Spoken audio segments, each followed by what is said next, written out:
Anyway, on with the show, ladies and gentlemen, Michaela Foster-Marsh.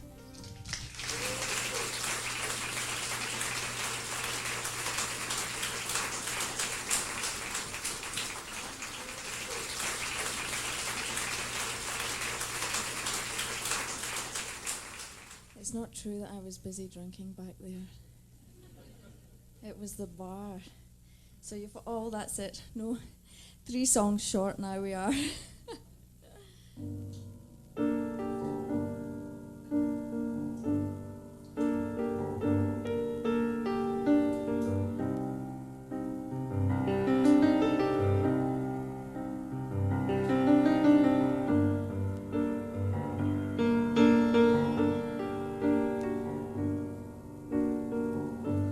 Fairy tales and make-believe.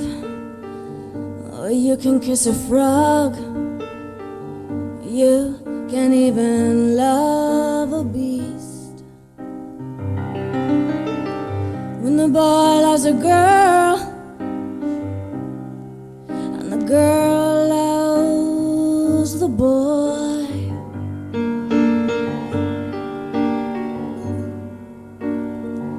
there's fairy godmothers, there's nights to ride upon, or so your life's so bitch.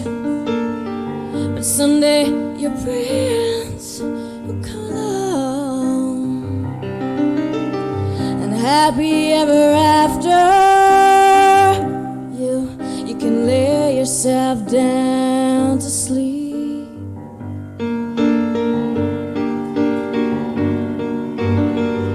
'Cause little boys, oh, they know how little girls, they have big dreams.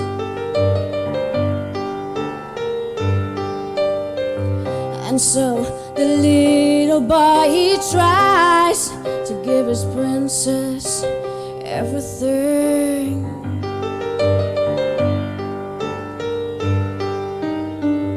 And oh, the little girl, she loves to be the sweet,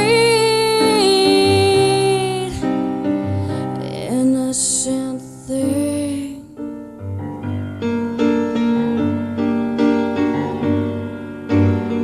So the prince was a fraud, and the princess wants to take a walk.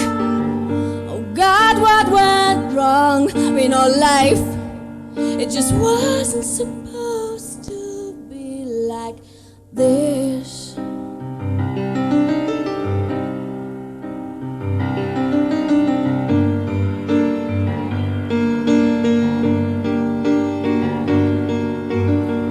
Well, I wore a white dress and I carried petals to my princess throne.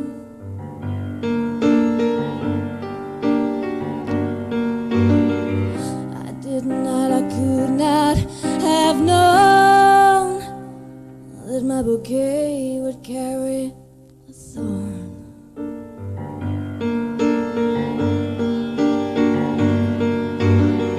But it's only when a little girl dies by the sting of the thorn.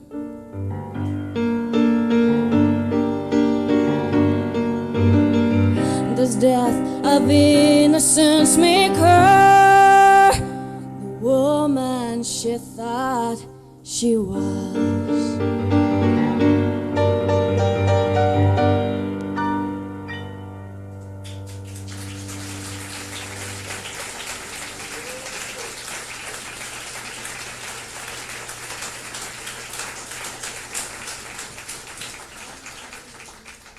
So this is supposed to be an intimate and interactive evening or some such thing, or up close and personal with Michaela.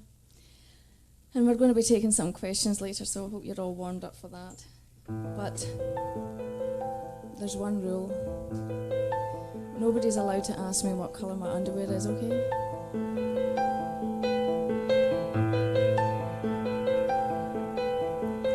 Do you see the consequences of a thrill that's been in our heads we've come to satisfy?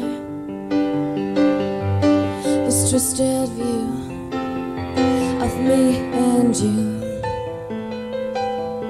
I want you. And we've dropped down our defenses, trying to see between the lines of me and you. I want you. And we've used our imagination and reading every suggestion. It called us down. Now it can let us drown. Right here, right now, or right here.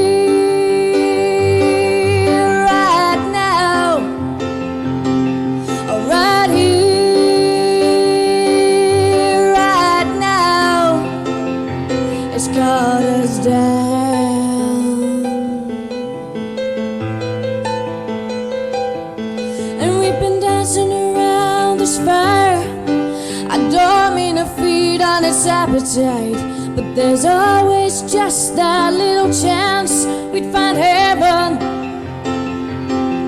And there's always just that little chance we'd be forgiven. Right here, right now.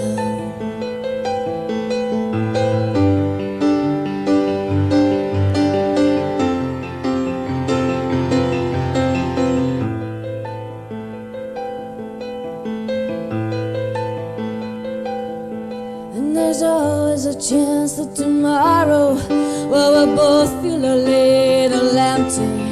And there's always the chance that we destroy a little more self for you and me, you and me. Right here, right now, right here.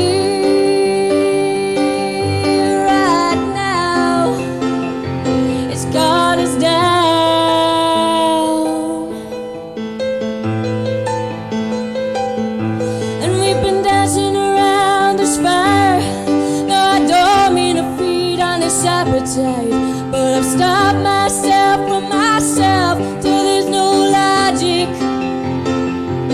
left in my head,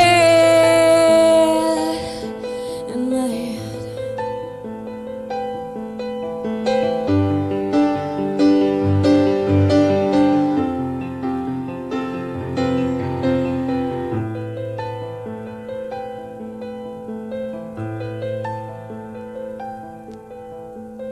Do we see the consequences of a thrill that's been in our heads we've come to satisfy? This twisted view of me and you.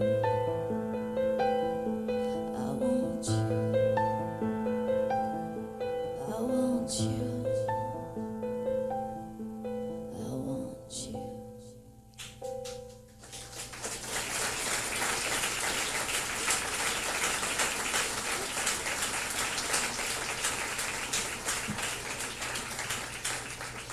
Thank you all very much. It was nice to see so many of you here. It's absolutely wonderful. So how many scalpers were out there?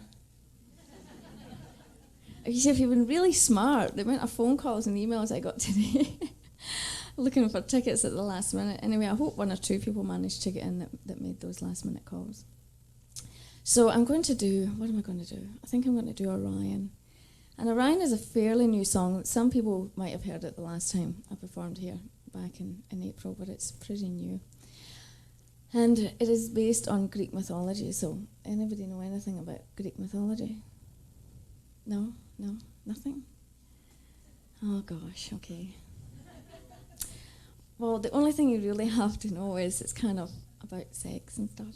Like, basically, that's Greek mythology for you. And it's all about this handsome warrior, this Orion. You know who Orion is. He's that beautiful constellation in the sky, and you know the three things make up his belt and whatnot. So anyway, that's Orion, and Artemis, she is a virgin goddess. Only, and really in Greek mythology, there's no such thing as virgins. Not, at least not the ones that we think of. So you just have to put that aside, okay? So Orion and Artemis kind of have this little thing going. And Apollo is very jealous of the relationship that's developed, and he's her brother. So one day Orion is out having a swim in the ocean, and Apollo challenges her and says, I bet you can't shoot that blob in the ocean. And of course Artemis is like just ready for any man who wants to challenge her. There's just nothing, you know, she just gets the arrow and shoots and kills her lover, who is washed up to the shore. And she's absolutely distraught. She's devastated. But her own vanity and pride and whatnot has killed her relationship. But being a goddess and having lots of powers, as all women do, she is able to place him in the stars and immortalize him forever. So this is my take on the Orion and Artemis thing. I'm just going to have a sip of water.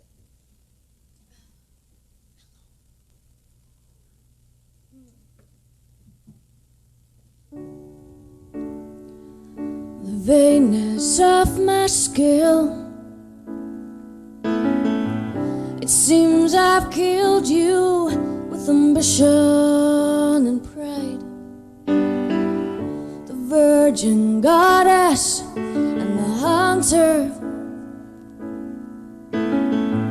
and you so gently claim my fortress, but now you're gone. And that's a fate caused by myself. And like some great frozen warrior, well, you were swept towards me with the tide, but you lay there empty of your might.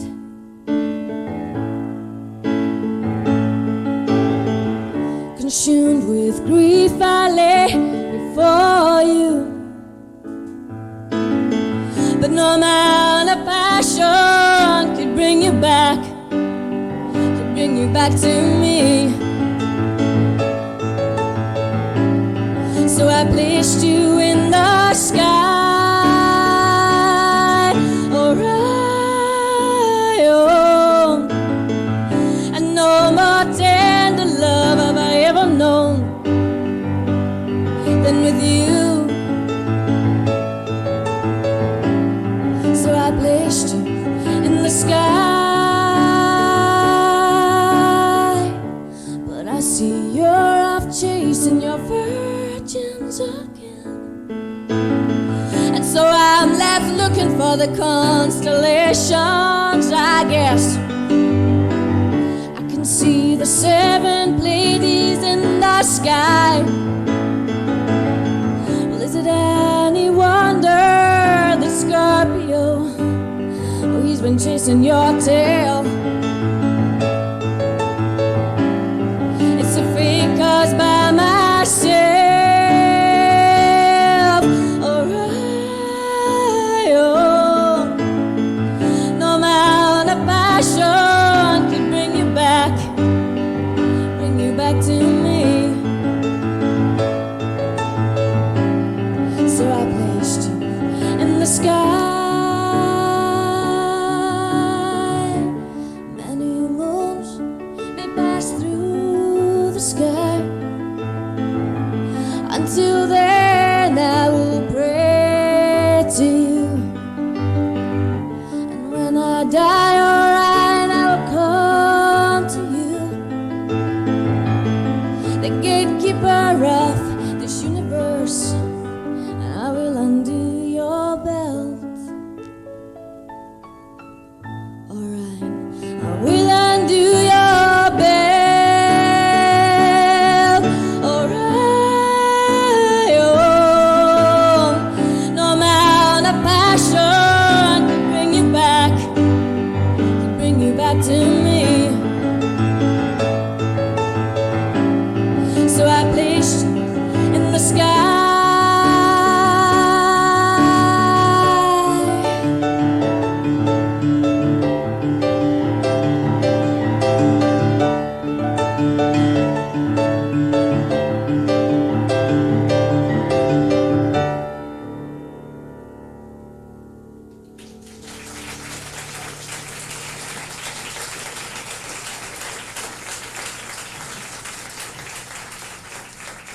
you.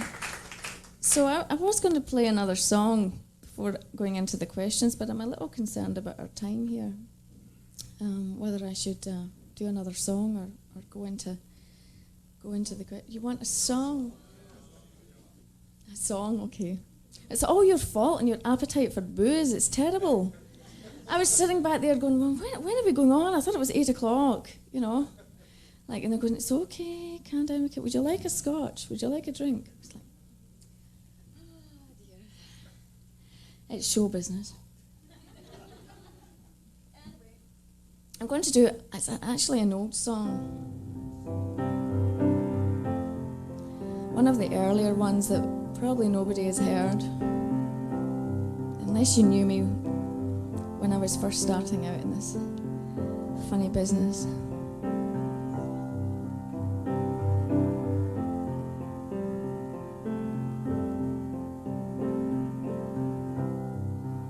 Sad stage. It's sad for the game that's in your head, and your mad songs for the fame that's just no gain. But you need that high so bad. But when you crash, who carries you when you're sad? When you're sad, it's the pain again. You'll satisfy your need again and test their love again. Your habit's still around. You'll teach yourself how to cry as the need becomes untied. Did you recognize that your habit was still around?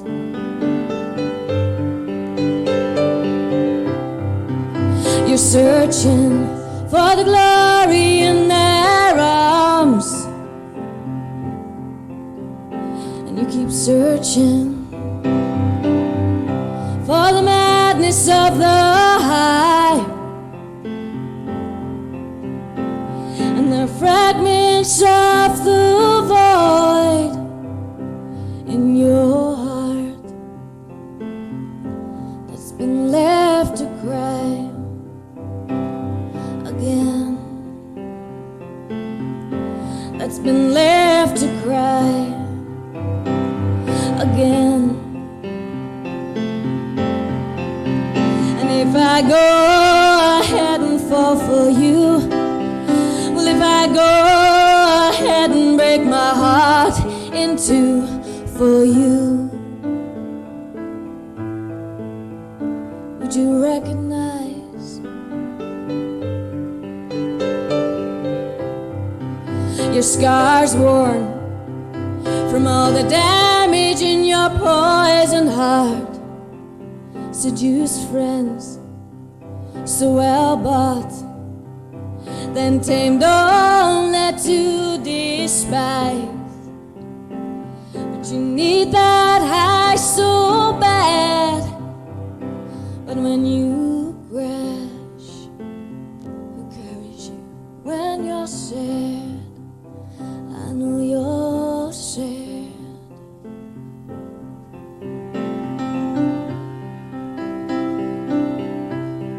Satisfy your need again and test their love again. The habit's still around.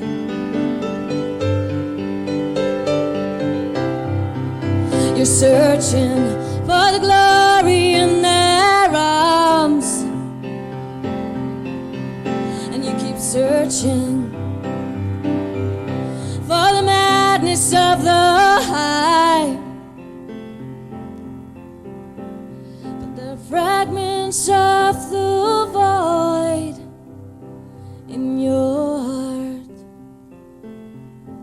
that's been left to cry again,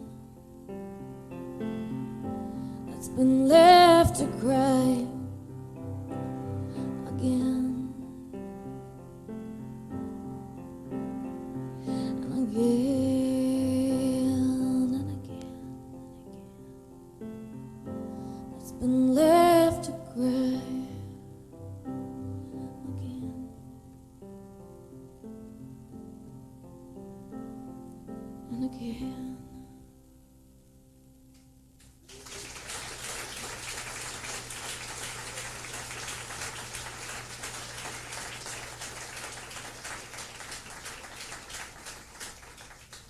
Okay, it's a big moment.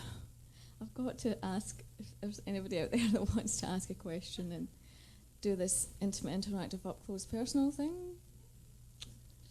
You have no idea how difficult this actually is.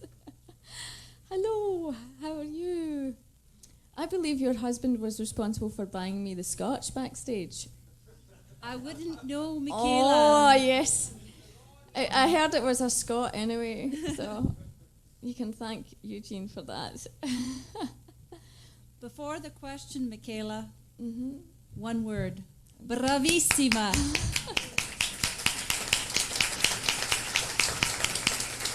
Thank you, Joanna, make me cry.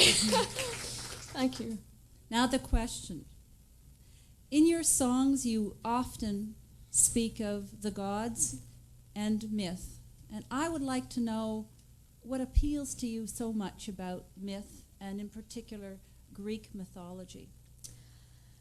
Well, there has been a lot of writing going on recently with Greek mythology for sure, and mythology in general. I think the mythological figures basically struggle with the same complexities that are tormenting the human spirit today.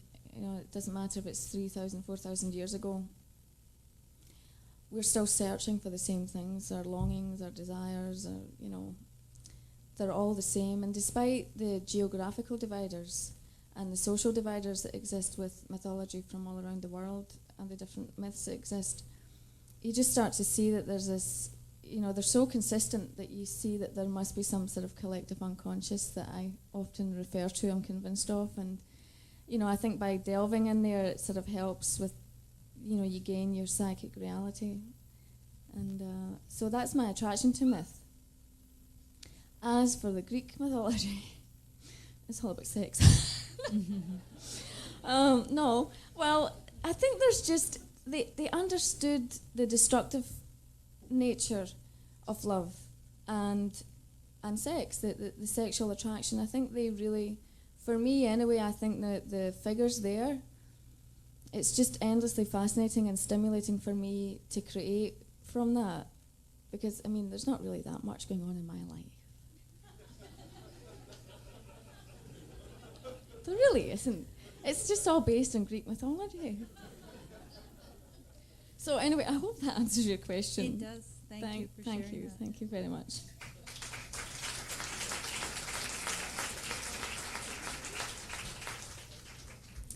So I'm going to certainly take one more, I think, for sure. This is very strange. Michaela, I've seen you a few times before, and you still bring shivers through my body. Woo! Michael, I never knew.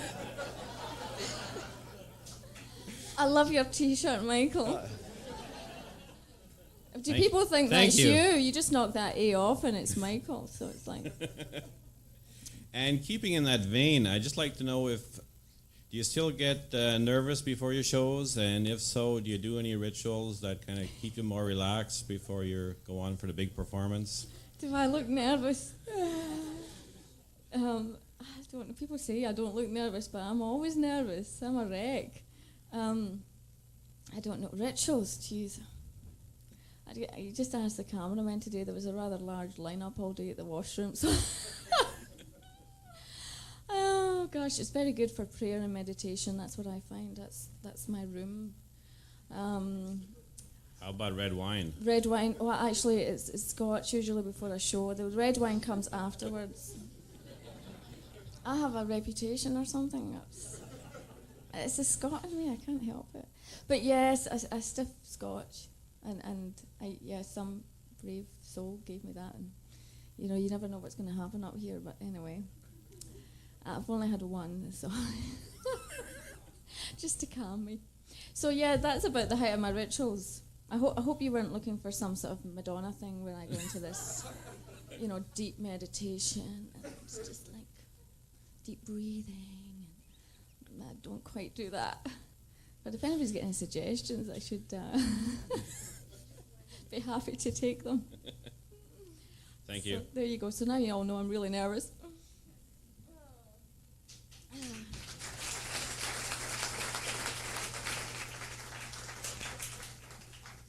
I think I should go into a song, or does anybody sort of want to add something? Okay. I'm going to do Great Gods because we were kind of on that theme. And that, how did I write this? I'm trying to sort of let you into sort of what it is I do and how I do it. But Great Gods was I just very quickly penned Great Gods, and it was more, you just get those times when you think they're conspiring against you. I mean, do you ever feel that? It's like there's these great gods up there and they've just got it in for you.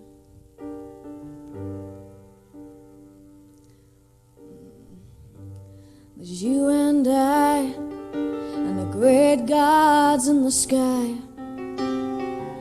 Do they conspire and then playfully watch us fall?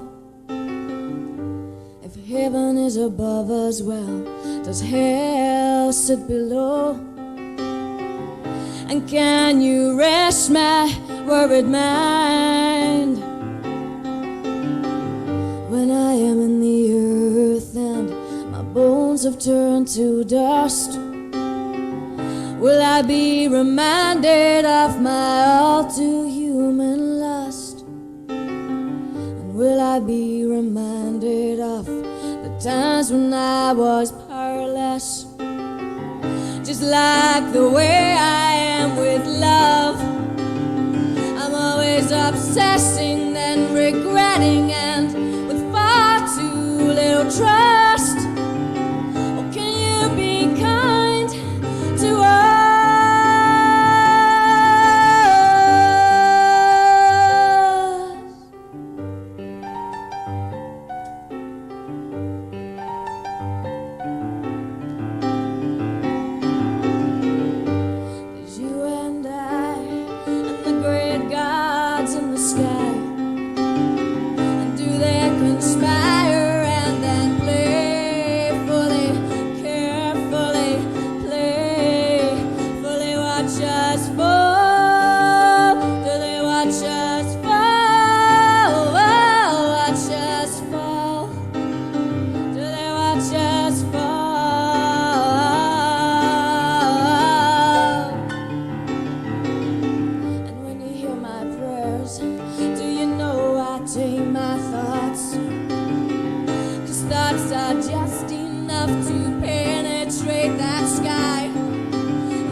In the sky,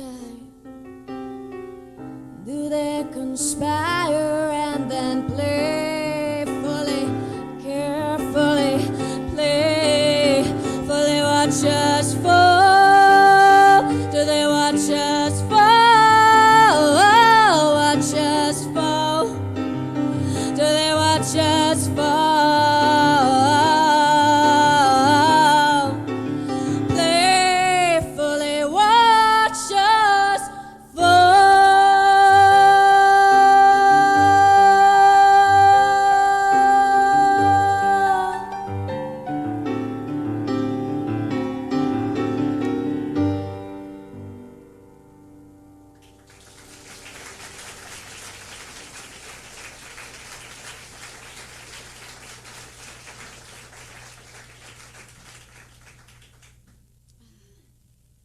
So I'm going to do, what am I going to do? I'm going to do a brand new song that I've never played live before.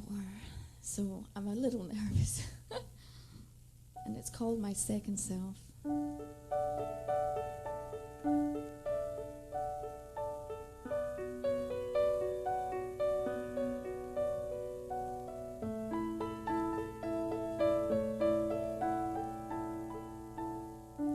I suppose that Beethoven's Melodies of unrequited love, restrained, unclaimed, clandestine, all the same.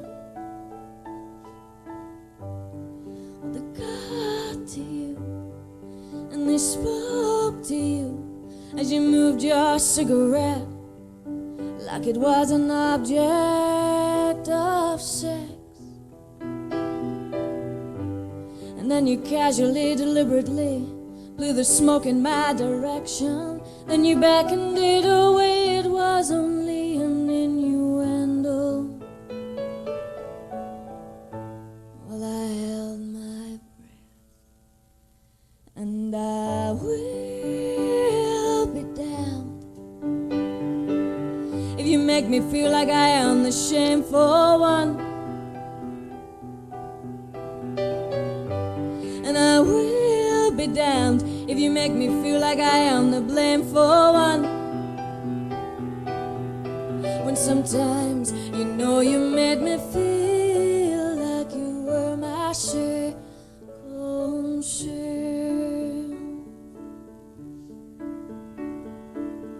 Shall I suppose that Mercury or Venus were at fault? Activating, agitating, arousing the pantomime. Were you pestering me or just tempting me as you embraced your glass like it was an object of affection?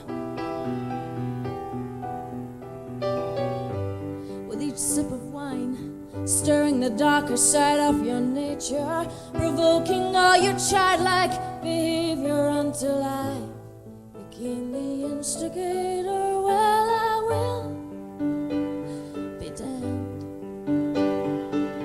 if you make me feel like I am the shameful one.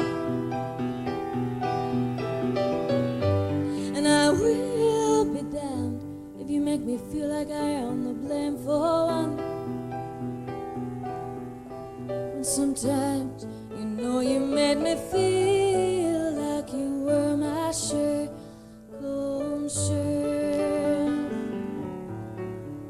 You slapped me down with all of those sliding remarks like I'm one of your children. Like a little girl, you made me feel so disrespectful, brazen. Well, it hurt like hell, but you felt your own blow come right back at you. And you're so damn scared, oh, you'll never admit that it was painful. Don't you curse under your breath, it's not just me who feels contentious.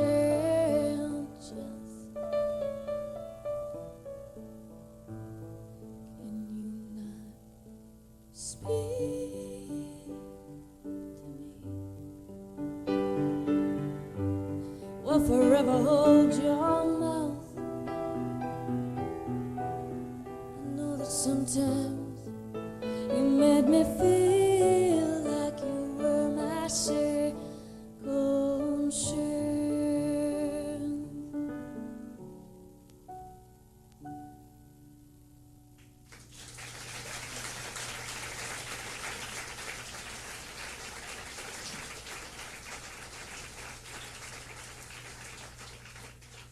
Maybe I should put this up here. Is that going to? It's actually another camera. It's time for questions. Is there anybody out there that even has a question? I don't know. Does anybody have a question? No?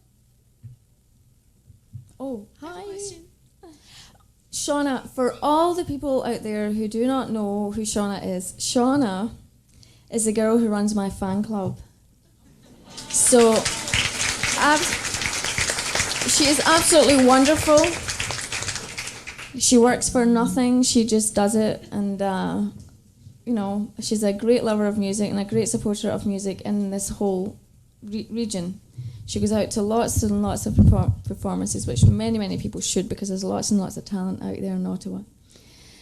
And Shauna is one of those people. And also, she, when you get the letters and whatnot from me on the internet and your email, and if you don't, then sign up. and I'll bombard you with stuff, freebies and all sorts of. Well, that's Shauna that does that. Well, thank you, Michaela. We really should be thanking Michaela because it's really great to see her back in Ottawa after such a long time because we miss you so much. Thank you, Shauna. Thanks.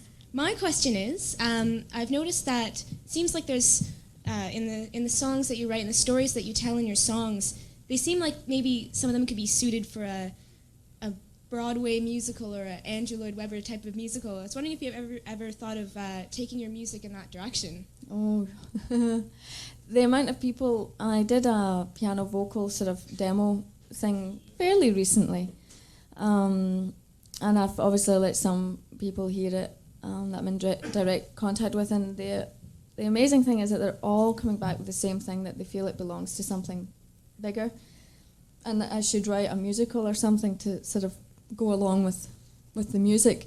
And I have had so many delays and setbacks with the album. It's just not funny anymore.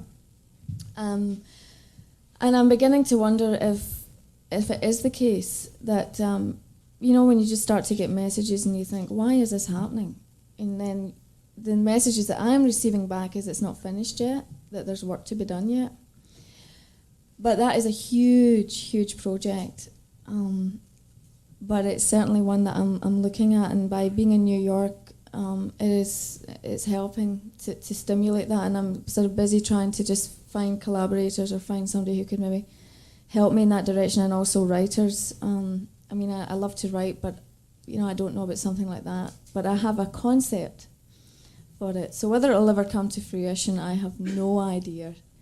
Like I say, it's a mammoth task, but when people start to tell you this time and time again, you begin to wonder if maybe there's something in it. So I don't know what you all think, but that is, that's Thank you. it. Thanks.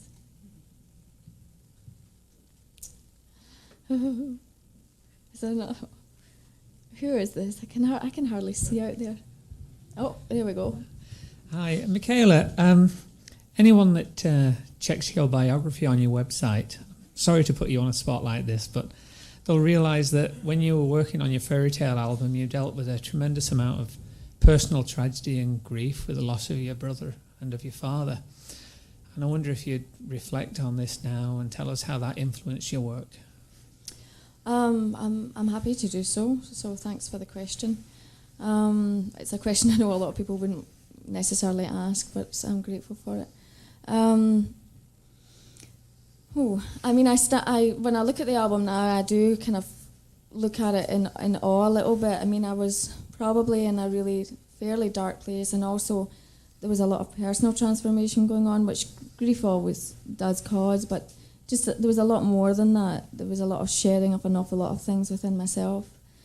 And so the title, Fairy Tales and the Death of Innocence, was really shown to reflect that and the emotional tension that was going on. And I was able to somehow write and get a lot of stuff out when I was in that sort of state of grief. And also, I'm just so grateful for the divine forces and the synchronicity that was available to me at that particular time that enabled me to do the album. It just coordinated so beautifully, and I found a producer and I found a home to live in, Tracy and Craig, who came all the way from Toronto here. I lived with them for almost a year, and Dad was dying, and they were just wonderful, wonderful people. So there was a lot of things that I have to be very grateful for that were around about me at that particular point in time. So I guess to answer your question, I just have to say I'm so grateful for the opportunity that I got through a personal tragedy to be able to sort of launch myself or propel myself in a new direction and do my music, which is what I really always had wanted to do. Yeah, okay. Thanks. Would you do one more favour? Would you play Fallen Angel? I will. The only thing, can I just point out, just in case anybody actually thinks, so a lot of people think Fallen Angel was actually written about my brother, but it wasn't. The song that I recorded for Frankie didn't actually go on the album. I didn't want it to go on the album because I didn't want it to be sort of commercialised in any way at all. It was a personal song for the family. So, but there's this, for some reason people think that way, but not that that's, I'm absolutely happy to do that song. just need my washer and spares to dry. Oh.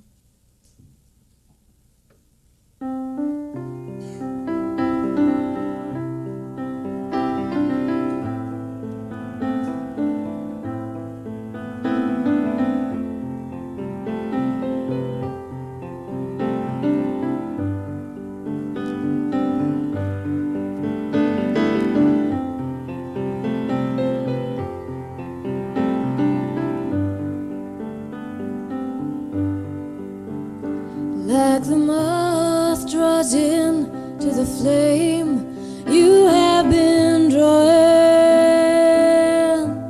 into a love affair with darkness, into the harsh nights of hell. In a world so seductive, you rose high into spheres, and you spiral of destruction. You built a prison for your fears, and like the moth draws into the flame, I feel drawing.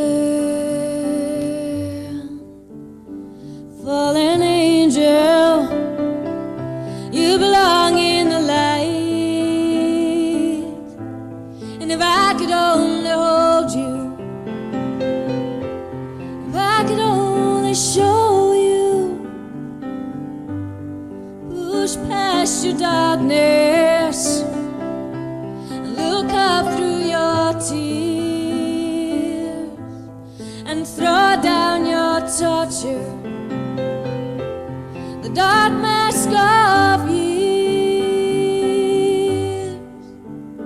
Fallen angel,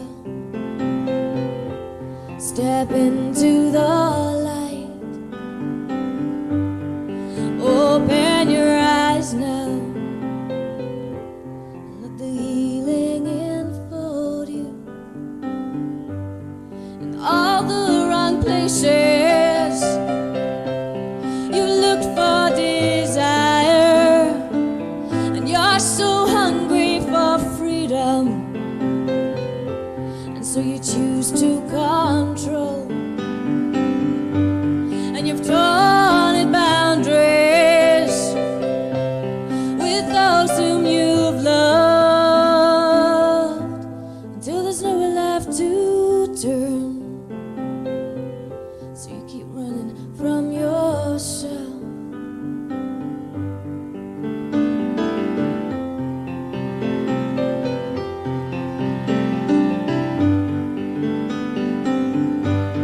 And time will come when you're freed in your storm.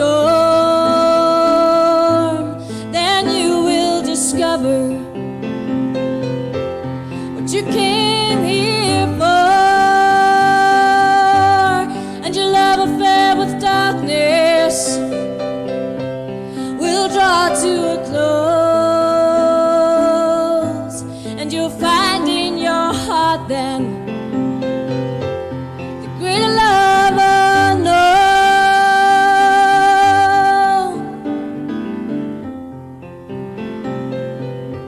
Step into the light. Open your eyes now and let the healing enfold you. Enfold you. And let the healing enfold you.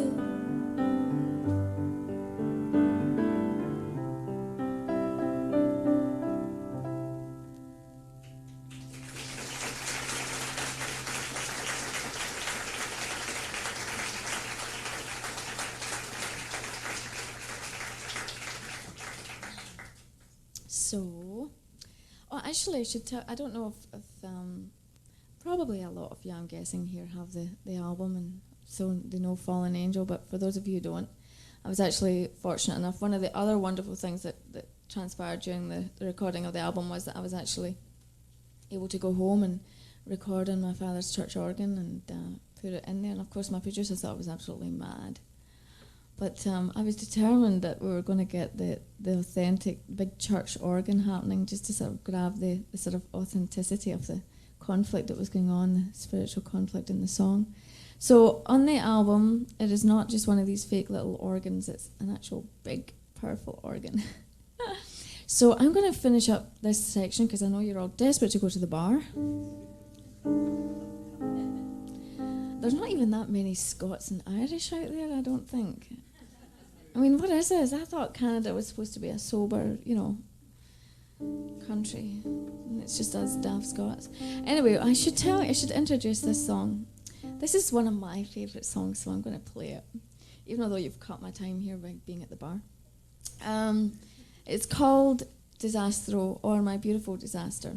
And it's just about those times when you sort of look at somebody and you know that it's just a disaster and you really shouldn't go there, and there's really no point in touching, just leave it alone.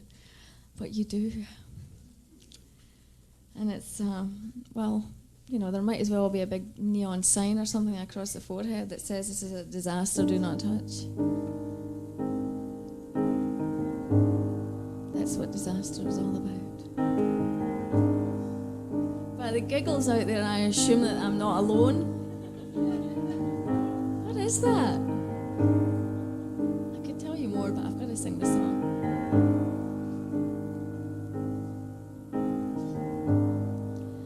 Disastro, you are torn from the stars to heavenly bodies, and we're heading for disaster. Disastro.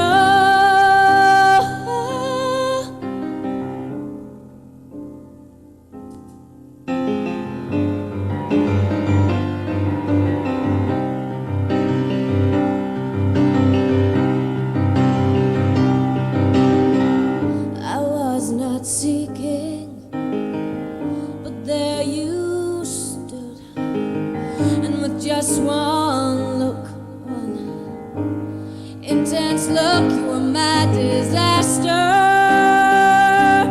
Disastro.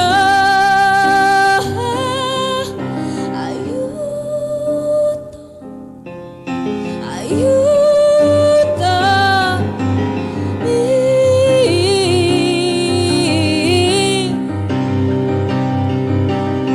And we can be so sure of ourselves now, feelings that we conjure, sometimes for a moment, a day, a week, sometimes a lifetime. And all I know is that I can hardly breathe every time I try to leave you. I've tried to leave my beautiful disaster. Disastro.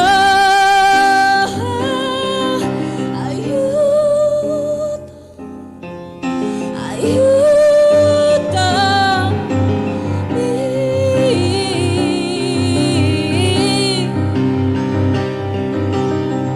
And all of these glimpses at certitude, oh, they're based on emotions such as love and hate, destined to evaporate until we are left in doubt.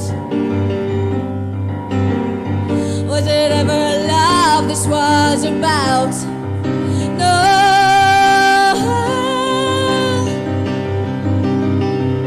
Well, take my fire away from me, but leave me warm.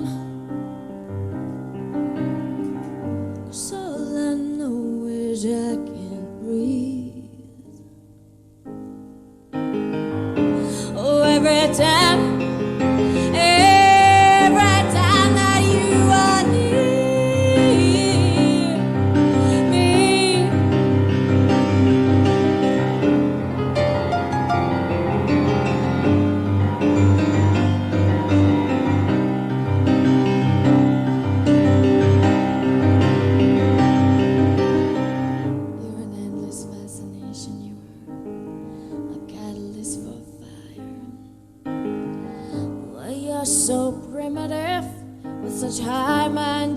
own seat, and I'm not in charge here.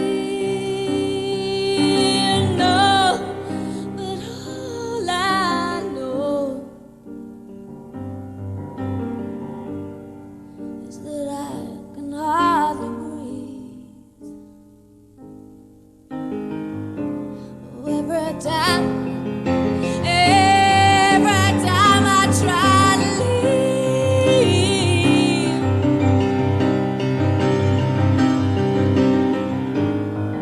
Disastro, you are torn from the stars.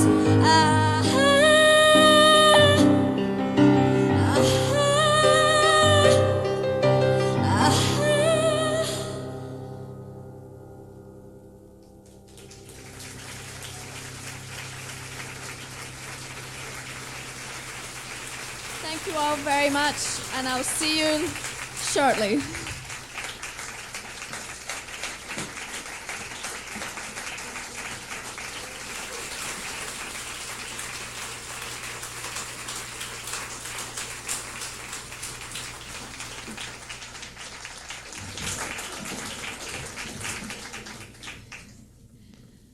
I'll let you all get seated. Oh my gosh, sneaked up on you there.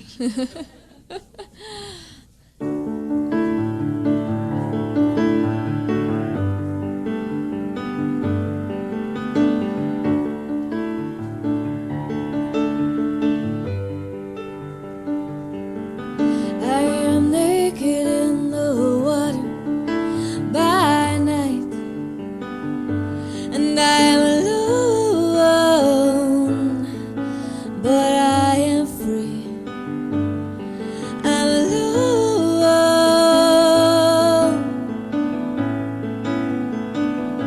but I am free.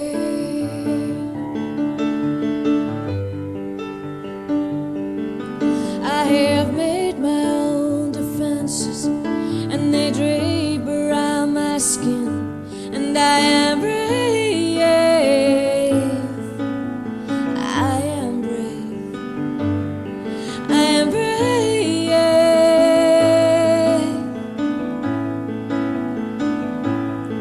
I am brave.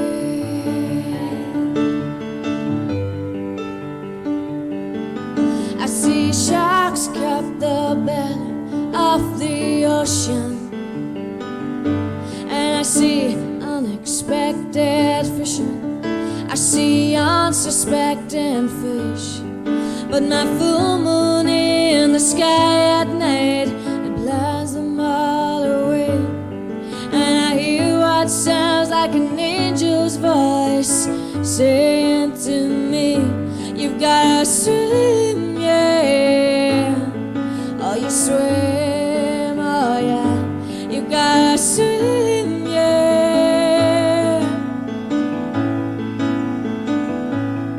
You swim on.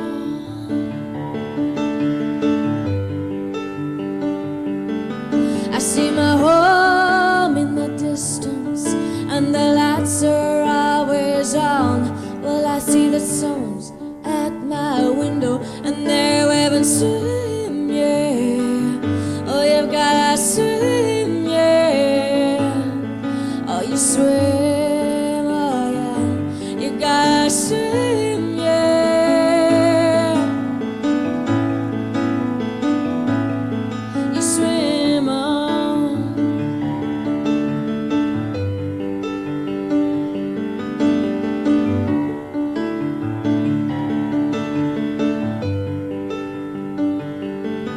I am naked in the water by night, and I'm alone.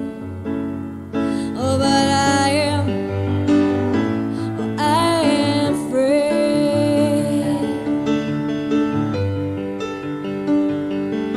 I battled sharks in the belly of the ocean, and I fought off shadows that had tried to hide a dream.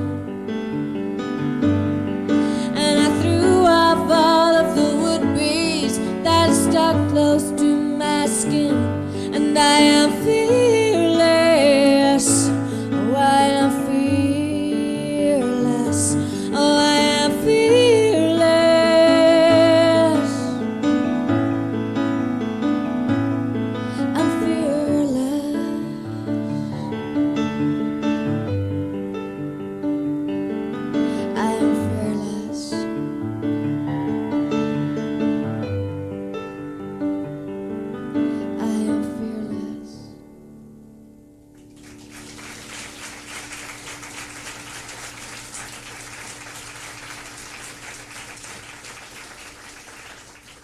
Thank you all very much. So how many of you have seen that video?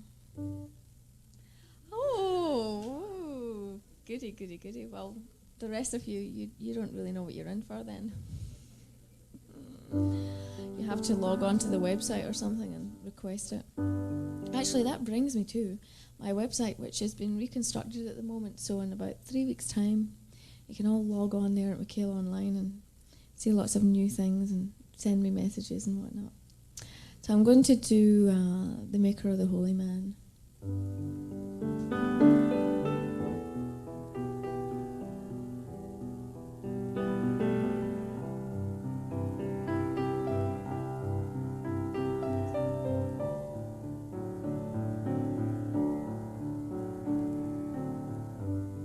The day that my spirit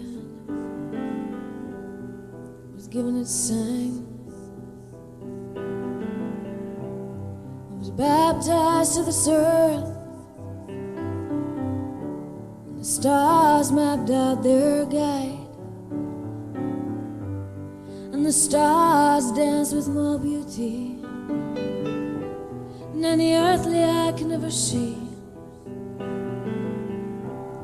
and they hold more wisdom than any earthly scholar ever will. From the age I can remember, I've been awash with desires. I've been bound by a voice that I know is not mine alone. And every time I try control, I get lost inside of me and wonder why things went so wrong. Let it move. And let the channel through unblock yourself, and let it all surface as it will, so that your maker or your holy man or your own God within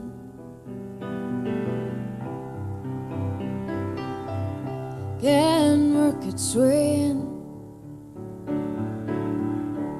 And I have seen people's own destruction. I've seen them fall into their own darkness. I've seen them clamber to get back up when the truths have left their scars, and I feel moved by the misunderstood. I feel moved by what my eyes have not yet seen. The maker, the holy man, and my own God within.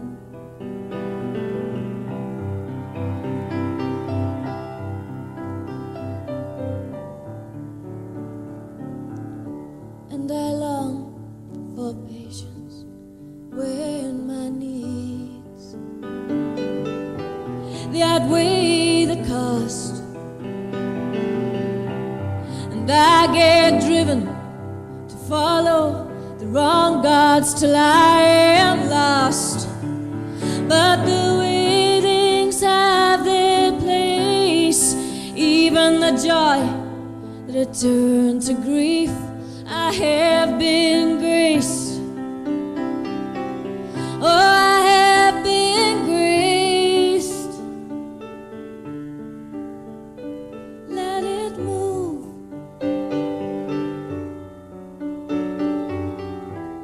Let the channel through unblock yourself, and let it all surface as it will, so that your maker, your holy man, or your own God within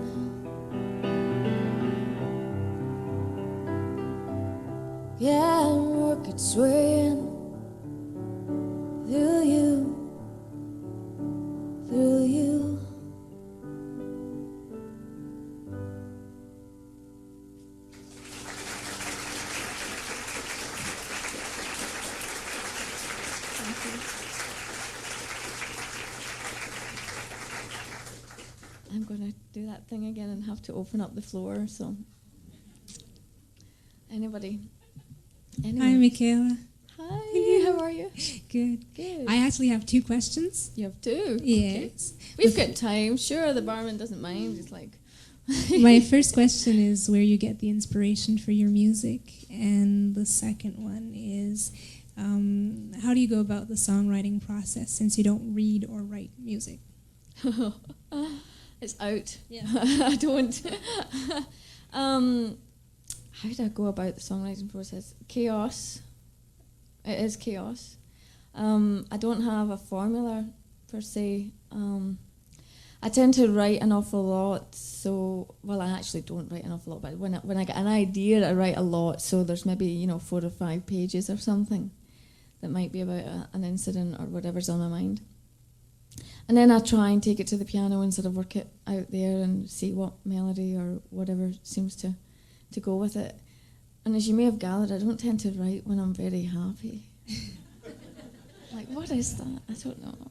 But yeah, I mean, the Maker of the Holy Man, I mean, it's uplifting, even though it's kind of, was written in a fairly dark period. But inspiration, oh my gosh, I get that from everything. I think when you write, you just have to start to take in a lot more. You observe a lot more. And, try and take notes. And I think the thing is that when you're writing, you take a moment or just something that's triggered something in you. You put it down on paper and instantly it becomes much more powerful because you've suddenly put it down. So, it's not that anybody, or I have any more imagination than anybody else. Maybe I do, I don't know. But I don't feel as if I do. I think it's just that I have the ability to take it and put it on paper and then sort of embroider and embellish on it and whatnot. So I get inspiration also from, Naked in the Water was based on a dream. Now that is wonderful. When you get something from the subconscious like that, that probably is the best place because, you don't have this reality coming into it. And Naked in the Water I wrote right after the dream. And I think Jerry thought I was on drugs or something. All these sharks and there's all these demons underneath the water. I woke up telling him this big story. He was like, okay, whatever. And then what else? Oh gosh, Disastro, a moment. I mean, I hope I'm answering your question. I'm rabbiting on here. But it just comes from everywhere in anything, people, Greek mythology or mythology, stories, books. Books are good too. Yeah. And as for not reading or writing music, it's not a problem. It really isn't. It was a stumbling block for me, not for other people. But I felt, intimidated by musicians when I first started because I didn't know what key I was playing and I couldn't tell them and stuff like that. But no, there's so many of us out there, it doesn't. And computers print it all out for me, so I don't need to really jot it down. I just sit and I go, oh, is that what I wrote? I look at these black notes and go, oh. So I hope that answers your question. Thanks. Am I going to take another question? I think I've got time. I should take another question.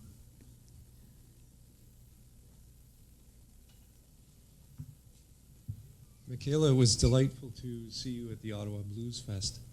Do you plan fusion blues in your future?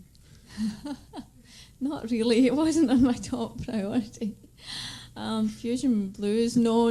I think that was just a Capital Music Conference that must have got mixed up there somehow. Okay. Thought that I was a bit bluesy or so. Some of the songs are quite blue, but that's about it. And anyone else? Oh, okay. Here we go. You see, you've had a few drinks now. So you think that's it, You're getting brave. You're getting very brave now.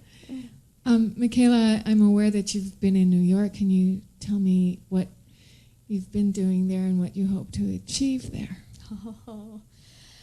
I'm going to write a Broadway musical. The whole world's going to hear it. I'm going to hook up with Andrew Lloyd Webber. And what have I been doing there? Well, I have been playing a lot of open mic nights, which are very big there. a lot of people here might frown upon those, but there you get like 100 people in a night looking to get their moment of fame up on stage. So you sort of sit there from 7:30 till 2:30 in the morning to play one song. It's the truth. I've done it, and I'm there alone. And you hope that if somebody sees you at the open stage that they'll book you for a gig.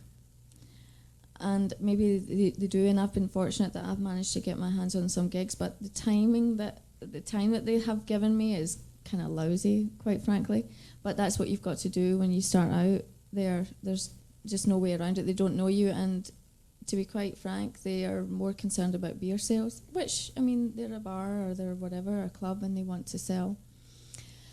So that is kind of the grim reality of it, but I shouldn't really say that because it's very positive. You know, I'm going out there completely cold. Nobody knows me. I have no friends there apart from the people that I live with there. And again, I must thank Marianne and Nick for giving me another home away from home. I've been very fortunate that any time I've gone anywhere, I've had really great people to live with. But what can I say? I'm going on again. I like to talk. It's kind of tough, but I'm glad that I've done it. It's a great experience. I've met really interesting people, and I keep meeting them, and I keep getting booked, even although they're small gigs, and hopefully one day there'll be bigger gigs. So I hope that maybe answered.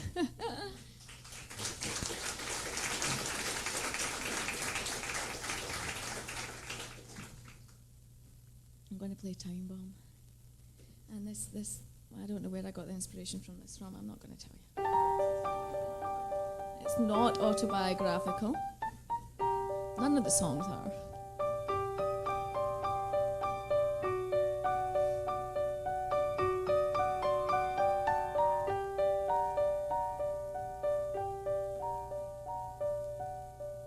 I don't want Sunday dinner. I don't need little things, and I don't like chocolates from a heart-shaped box. I'm like a time bomb ticking, I have wicked little thoughts. Time bomb sticking and I'm all tied up in knots. Don't think me unstable. I lived in a house without a clock, and I don't read psychology books. I don't need you to tell me about me. I know myself better, and well, I think I like myself more. You want a non-conscious puppet you can chase around the bed. I just can't listen to your quiet little thoughts. I understand better the noise of a ticking bomb. Well, if you'll escape me just a little, I'll react a little more. And if you scare me with your threats that you won't see me again, you know I'll feel a lot better. Well, at least the behavior I will know. And if you tear my heart to pieces, then you stamp it to the floor, I'll love you more. Well, oh yeah, I'll just get back up and ask for more. No, I don't read psychology books. I don't need you to tell me about me. I know myself better, and well, I think I like myself more. I'm like a time bomb ticking, I have wicked little thoughts. Time bomb's ticking and I'm all tied up in knots. Don't think me unstable. I can't stop bombs from going off.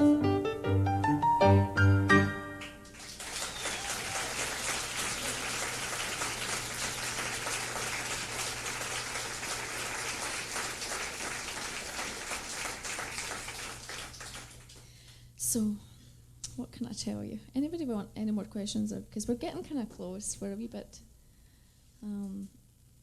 I see somebody moving. Is that? Oh dear.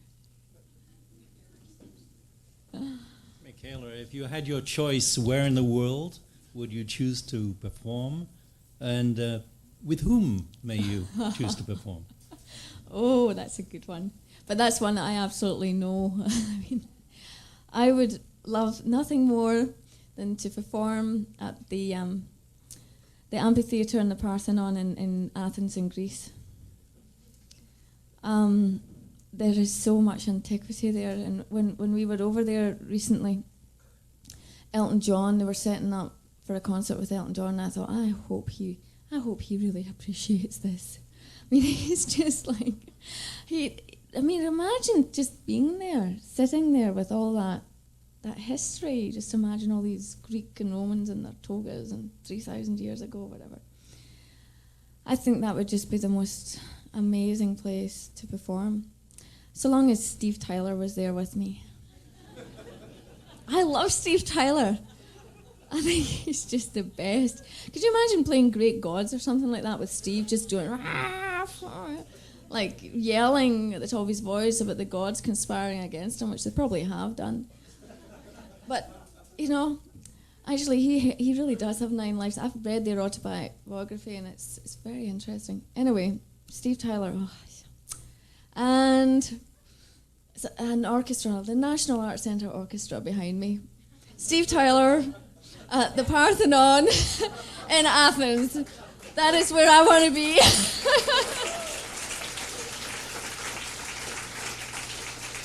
So thank you for that question. That was a good one. I like that. Now I have to think what I'm supposed to play. I have this wee set list here, you see. Oh, I know what I'm playing. Shadow. Shadow is, since you want to know where my inspiration comes from, it's kind of loosely based on a book, Anna Karenina. I think some of you might be familiar with it. Maybe, maybe not. It's a very famous book, folks. Come on. Tolstoy? Anybody know Tolstoy? Anyway, it's one of my favourites. I kind of like that book. And I sort of wrote this at the time that I was reading the book.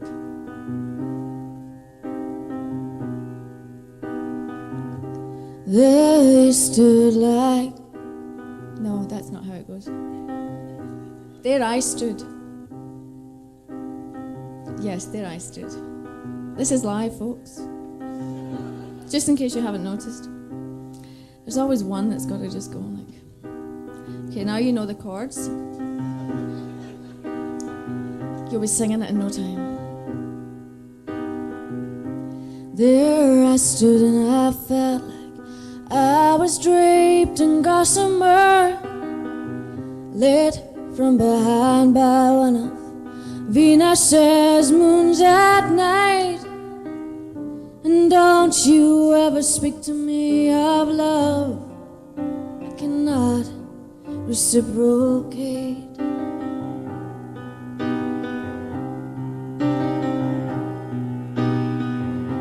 There you stood like Tolstoy's Vronsky, portraying depths that no woman had ever met.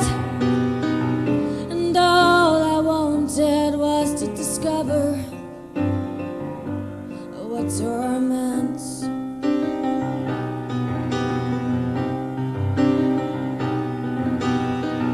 But if you ever speak to me of love, I cannot reciprocate.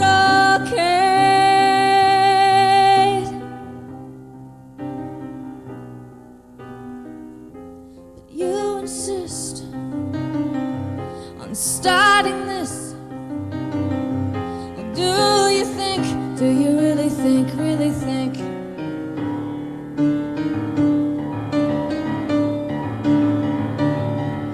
would recover?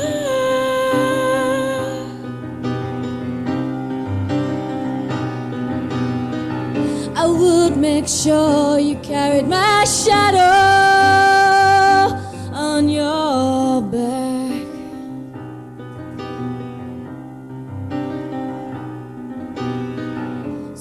don't you ever speak to me of love. I cannot reciprocate.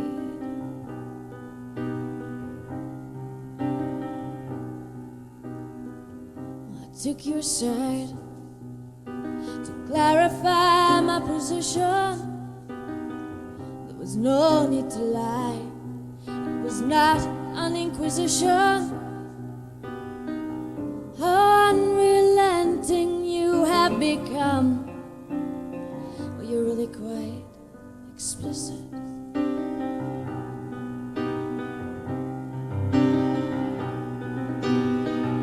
But if you ever speak to me of love, I cannot reciprocate.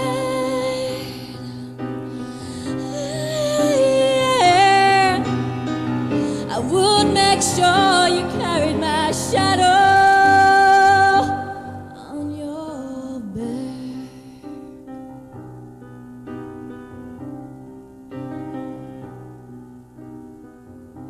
There I stood and I felt like consumed with passion, yet loathing my desire. So don't you ever speak to me of happiness without a my shame.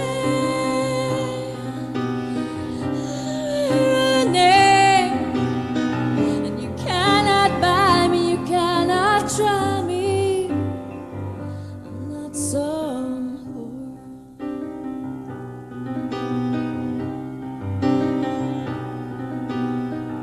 So don't you ever speak to me of love. I will not reciprocate.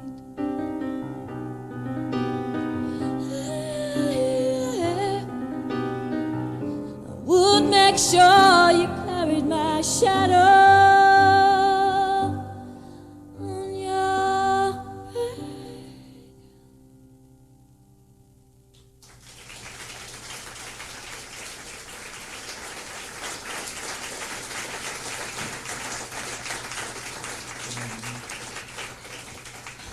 So do we have any more questions? Oh, here we go. Hi, Michaela. Hello. I'm actually a New Yorker, so saw you twice in New York and came up to Ottawa. Oh dear, it's a stalker.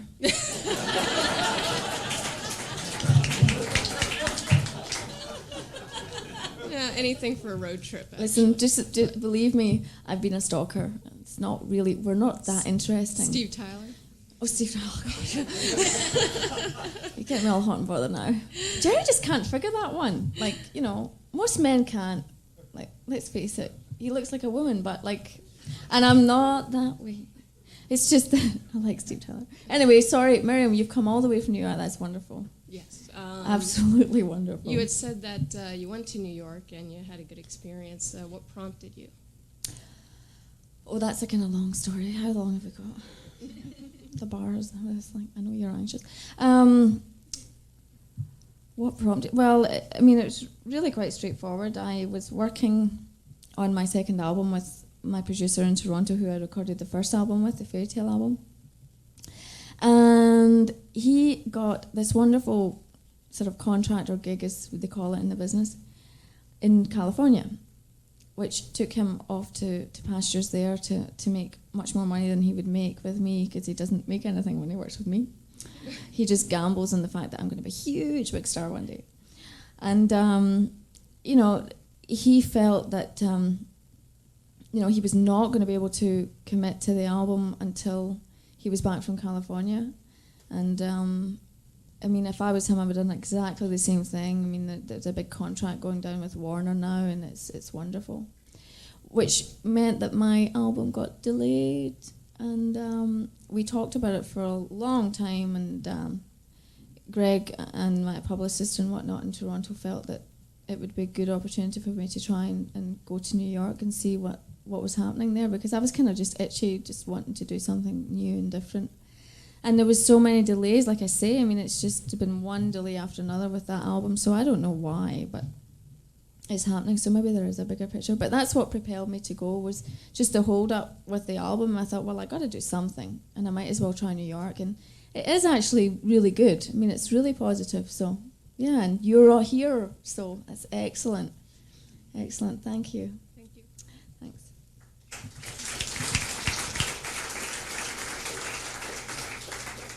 So I'm going to finish up here with a song that I wrote based on my father's sermon, Eve.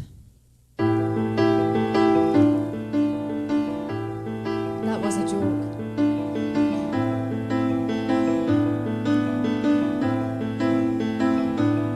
I've got a cunning little trickster undulating below my being, talking his sweet talk in the subconscious of my being.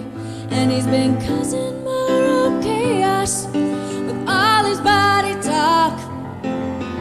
He's looking at me to take that fall.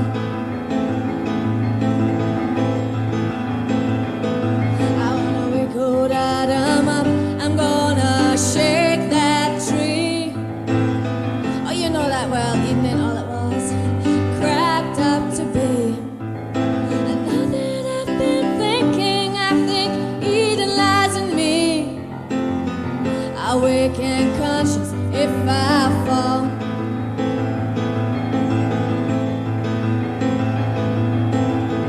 It seems there's more of Eve in me than I believed. And Eve, I do believe. Looks like I'm heading for that fall after all. Oh, now Eve, oh, I do believe. And that serpent's tongue, you know, it sure looks like fun, and he's dangling that bait, and he says it, well, he thinks he's found a mate. And Eve, I do believe. Looks like I'm heading for that fall after all. Oh, now Eve, oh, I do believe.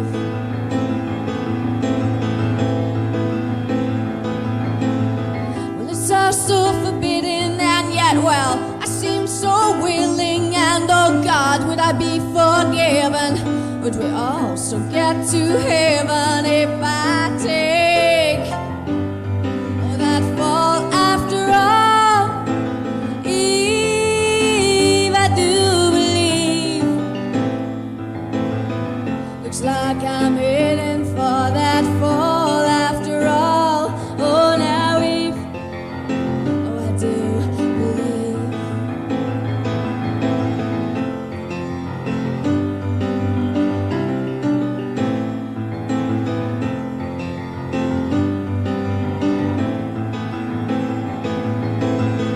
It seems there's more of Eve in me than I believed. And Eve, I do believe. Looks like I'm heading for that fall after all. Oh, now Eve, oh, I do believe.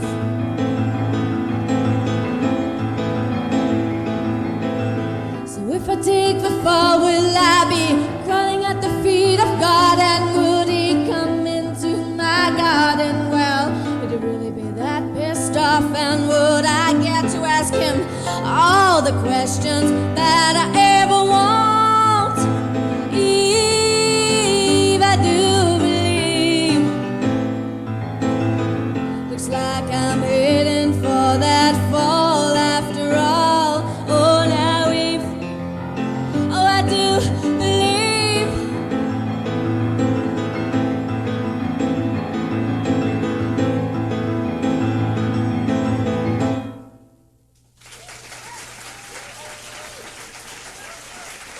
Thank you all very, very much. Thank you. I'll see you after.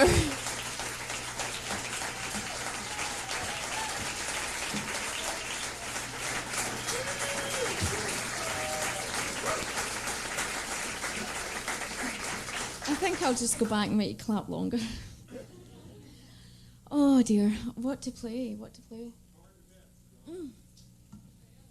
Trust somebody to say tone to me. I didn't practice that. The veil. The veil. Who else wants the veil? Oh, God, okay. The veil, veil, veil. Okay.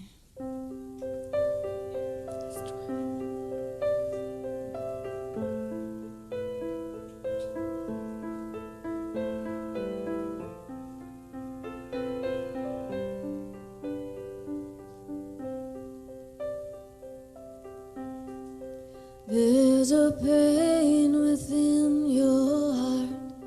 You're feeling lost and lonely. No one seems to care, and it's been tearing you inside. And there is only, Lord, there is only thin veil keeping you apart. And if only, oh Lord, if only it could be lifted to see more clearly. So let the Spirit enter in and feel the love you've kept within. Oh, He's been haunting you, feeling touching you at times. He's been waiting at the door and faintly touching your soul. He's been on your troubled mind, like a stranger you somehow know. And there is only, oh Lord, there is only a thin veil keeping you apart. And if only, oh Lord, if only it could be lifted to see clearly.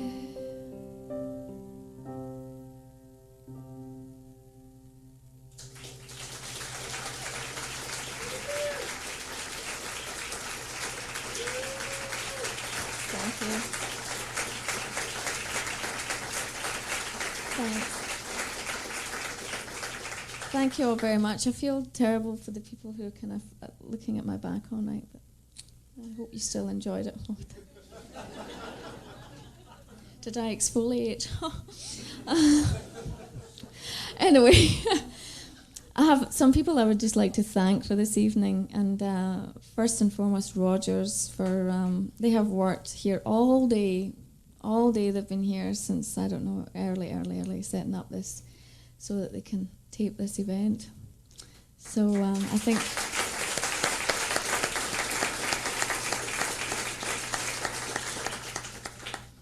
and the NAC here for this marvellous space that enabled me to do this sort of up-close and personal thing. There's not too many places like this in Ottawa, and we desperately needed it, and I think it's a great idea. It's a great venue. So NAC, thank you very much.